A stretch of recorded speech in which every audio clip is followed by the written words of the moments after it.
تو اس سے اندازہ کر لیجئے کہ قاضی فیصل صاحب اپنے ججوں کے بارے میں کیا کچھ کہہ گئے، اور ساتھ انہوں نے یہ بھی کہہ دیا کہ الیکشن کمیشن تمہیں پریشان ہونے کی ضرورت نہیں ہے، تم نے ان ججوں کے فیصلے پر عمل نہیں کیا، تم نے اچھا کیا، کیونکہ ابھی تو فیصلہ فائنلی نہیں ہوا۔ یہ قاضی فیصل صاحب کی طرف سے کہا گیا ہے۔ قاضی فیصل نے اپنے ساتھی ججوں پر ڈرون گرا دیا، اور قاضی فیصل صاحب جو کچھ کر رہے ہیں تو ہو سکتا ہے کہ آج ایک بار پھر انہوں نے چیمبر ورک کرنا ہے، کل بھی کرنا ہے، پرسوں وہ عدالت میں بیٹھیں گے، تو پرسوں دیکھتے ہیں وہ کیا گل کھلاتے ہیں۔ پرسوں ان کا عدالت میں، بلکہ کل بھی ان کا عدالت میں آخری 2 دن ہوں گے، تو اس دوران وہ کچھ بھی کر سکتے ہیں۔ بہرحال جاتے جاتے انہوں نے اپنے ساتھیوں پر ڈرون گرایا، اور آج ہو سکتا ہے کہ وہ ایسا کوئی اور بھی معاملہ سامنے لے آئیں جس کو آپ کہہ سکیں کہ قاضی فیصل صاحب نے خود کچھ حملہ کر دیا۔ خود کچھ حملہ کرنے والا خود بھی نہیں بچتا۔ تو قاضی فیصل صاحب اپنی عزت پر، اپنی توقیر پر، اپنی ساکھ پر پہلے ہی خود کچھ حملہ کر چکے ہیں۔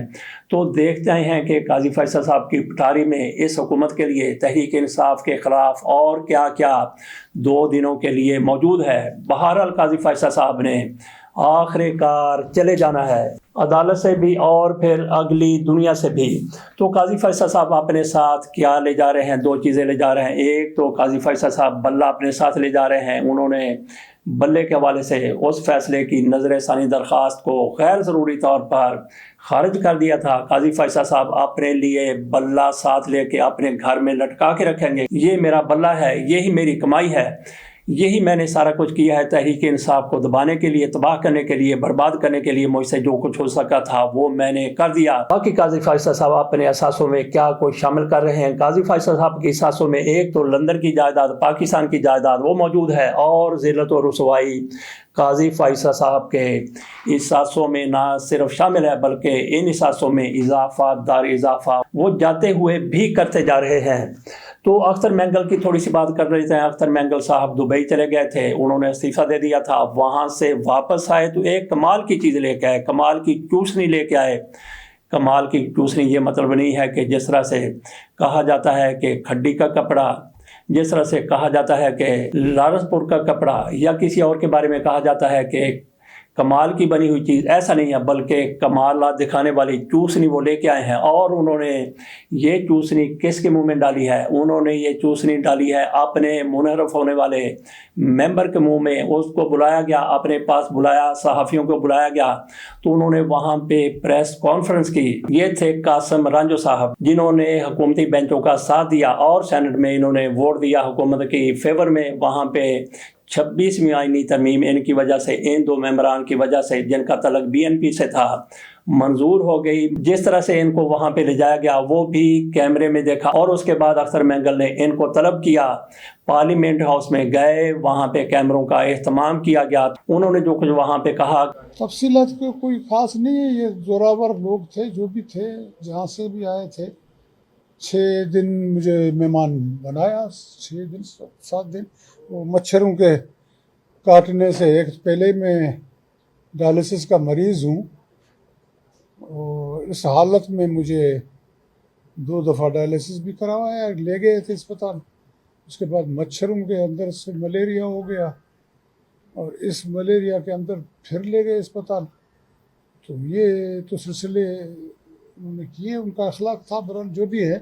لیکن میں یہ کہہ رہا ہوں کہ مجھے گھر چھوڑو، میں بھاگ تو نہیں جا رہا ہوں پاکستان سے۔ میں نے یہاں اس حال میں بے حس حال لوگوں کے ساتھ بیٹھنا اپنا سمجھ سے باہر سمجھا، تو میں نے ریزائن کیا ہوا ہے۔ ادھر کسی کا کوئی آسرا نہ لگایا کہ کام ہوں گے ادھر۔ تو یہ سارا کچھ ان کی طرف سے کہا گیا۔ تو بعد میں انہوں نے ایک اور اپنا بیان جاری کیا۔ انہوں نے کہا کہ پہلے جو کچھ میں نے کہا تھا بالکل غلط کہا تھا، مجھے دباؤ میں لایا گیا تھا، میں کہنا نہیں چاہتا تھا، مجھ سے یہ اگلوایا گیا، مجھ سے یہ کہلوایا گیا۔ دونوں مقامات پر یہ غلط بیانی کر رہے ہیں، کیونکہ اس وقت انہوں نے کچھ بھی نہیں کہا. جب یہ اختر مینگل کے اور ان کے ساتھیوں کے درمیان کھڑے تھے یہ بالکل کچھ بھی نہیں بولے، بلکہ اختر مینگل دبئی سے کمال کی چوسنی لائے تھے، وہ انہوں نے ان کے منہ میں رکھی اور چوسنی پھر پھر بولتی چلی گئی. مجھے ملیریا ہوا، میرے 2 مرتبہ ڈائلیسس ہوئے اور مجھے کہا گیا کہ 2-4 دن ہمارے بھی مہمان آپ رہ لیں. تو یہ سارا کچھ وہ نہیں بول رہے تھے، بلکہ اختر مینگل کی ان کے منہ میں رکھی ہوئی چوسنی تھی، ان کے لب بند تھے، اندر سے چوسنی بولے جا رہی تھی. چلتے چلتے بات کر لیتے ہیں. میاں نواز شریف صاحب نے اعلان کر دیا ہے، انہوں نے پہلے تو گانا گایا ہے کہ میں جانا قاضی دے نال. تو جس طرح سے قاضی صاحب پاکستان کے چیف جسٹس بنے تھے تو میاں نواز شریف صاحب پاکستان آ گئے تھے. تو قاضی فیصل صاحب 25 اکتوبر کو ریٹائر ہو رہے ہیں، تو میاں نواز شریف صاحب کی طرف سے بھی اعلان کر دیا گیا ہے کہ میں جانا قاضی دے نال. تو میاں نواز شریف صاحب 5 روزہ دورے پر پاکستان سے باہر جا رہے ہیں. آئینی ترمیم کا جشن منانے کے لیے جا رہے ہیں. مریم نواز شریف صاحبہ ان کے ساتھ ہوں گی، برطانیہ جائیں گے، امریکہ جائیں گے، اور جس ملک میں ان کو زیادہ سہولت ہوگی جشن منانے کی اس ملک میں جائیں گے. پہلے ان کی طرف سے کہا گیا تھا کہ میاں نواز شریف ہر صورت اپنے علاج کے لیے پاکستان سے باہر جائیں گے کیونکہ ڈاکٹروں سے اپائنٹمنٹ لے رکھی ہے. تو اب ان کی طرف سے سیر کے لیے، سیاحت کے لیے پاکستان سے باہر جانے کا 5 ملکوں کے دورے کا اعلان کیا گیا ہے. اور قاضی فیصل صاحب ادھر اپنے گھر جائیں گے، میاں نواز شریف صاحب پاکستان سے باہر جائیں گے. اجازت دیجیے، اللہ حافظ.